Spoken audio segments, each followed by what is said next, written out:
Que faire de la vingtaine de demandeurs d'asile arrivés dans le département en septembre dernier et en provenance majoritairement du Soudan? La réponse devient urgente. Samedi, ils ont investi l'ancienne gendarmerie des Ponts-de-Cé, accompagnée par plusieurs associations.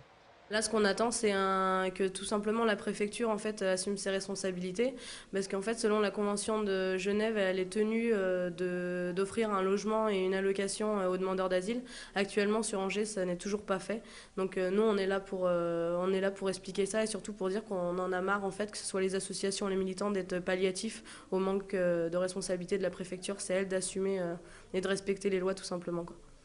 Lundi matin, ils ont finalement été expulsés. Depuis, ils sont hébergés à Buchmen.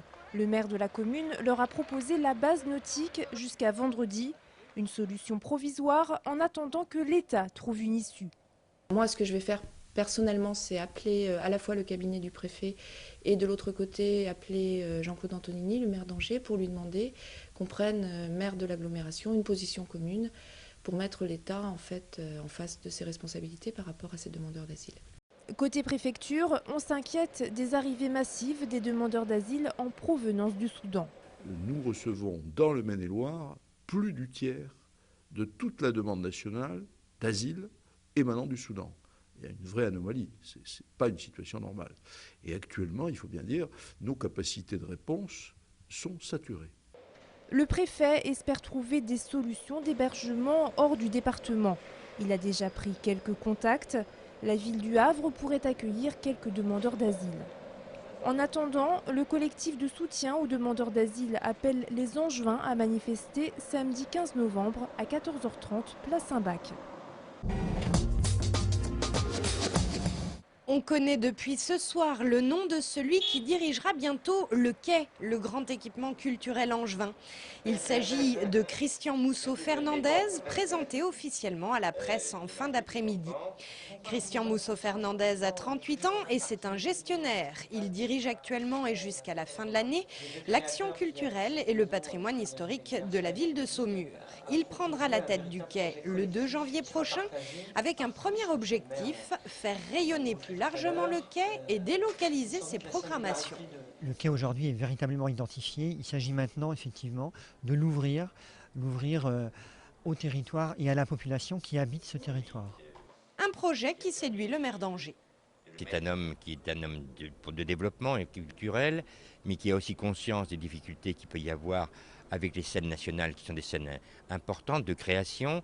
Et puis ensuite, il faut aussi que le quai serve ce pourquoi il a été fait, c'est-à-dire qu'il amène des spectacles qui n'existent pas ailleurs, sur la chanson française, sur le jazz, sur des expositions plastiques, sur toutes sortes de choses. Christian Mousseau-Fernandez sera amené à devenir le catalyseur de toutes ces formes culturelles. Il devra aussi mener une politique commune avec le NTA et le CNDC, les deux structures de création de théâtre et de danse sur lesquelles s'appuie le quai.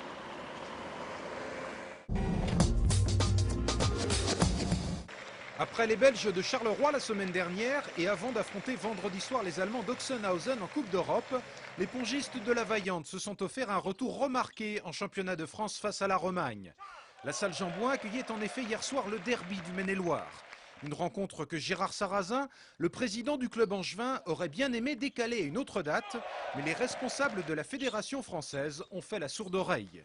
Si on veut que les clubs français aillent loin en Coupe d'Europe, et notamment en Ligue des Champions, il faut les aider un peu en aménageant le calendrier. Et ça, ils ne le font pas. Donc je ne sais pas si c'est ma voix qui porte peu, mais comptez sur moi et ils vont encore l'entendre. Malgré ce calendrier chargé, les hommes du président Sarrazin se sont finalement imposés hier soir 4-2 dans une rencontre très accrochée. Cette nouvelle victoire permet aux Angevins de conserver la tête du classement de Pro A, les Romagnons occupant quant à eux une très honorable 4e place. Les Ducs ont fait les choses en grand hier soir dans leur patinoire. Pour leur match aller des quarts de finale de la Coupe de la Ligue face à Amiens, les Angevins ont pris leur revanche 3 semaines après leur lourde défaite 7-1 face à ces mêmes Gothiques d'Amiens. Angers est idéalement rentré dans cette rencontre avec 2 buts de la prise et Baluche dès le premier tiers-temps, bien rassurés par leur gardien Ville Koivula, tout à fait impérial. Au final, les Ducs s'imposent 5-2. Les voilà avec 3 buts d'avance qu'ils devront défendre dans 15 jours lors du match retour.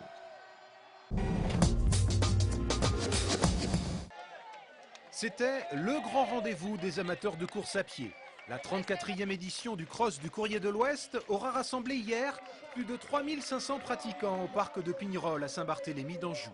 Chez les seniors hommes, c'est le franco-marocain Tariq Bouzid qui s'est imposé après avoir pris les commandes de la course quasiment dès le départ. Une victoire nette et sans bavure pour un concurrent qui ne s'est pourtant décidé que le matin même à participer à l'épreuve. Ouais, ça a décidé aujourd'hui. Ce matin quand je me suis réveillé, bon, j'ai une séance à faire au lac de Maine, une séance de fartlek, qui était assez longue pour préparer les championnats régionaux de cross. Et je me suis dit, bon, je vais faire ma séance ici avec les gars, quoi. Chez les féminines, le suspense aura là encore été de courte durée. Corinne Herbreteau était bien la plus forte hier dans les allées du parc de Pignerol. Ses adversaires directs ayant été relégués à une bonne vingtaine de secondes.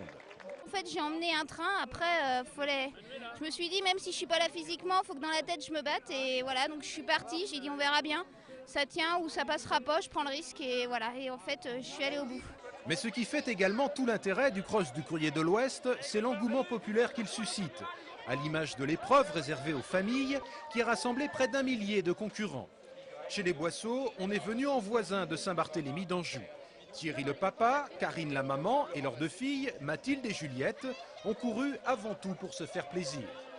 C'est devenu une habitude depuis plusieurs années. Je suis moi-même coureur à pied assez régulièrement le week-end et c'était une bonne occasion de faire découvrir la course à pied à mes enfants et puis tout ça dans un esprit assez sympathique. L'année prochaine, la petite famille Boisseau pourrait bien de nouveau être présente dans les allées du parc de Pignerol, car apparemment, ceux qui ont goûté au Cross du Courrier ne demandent qu'à y revenir.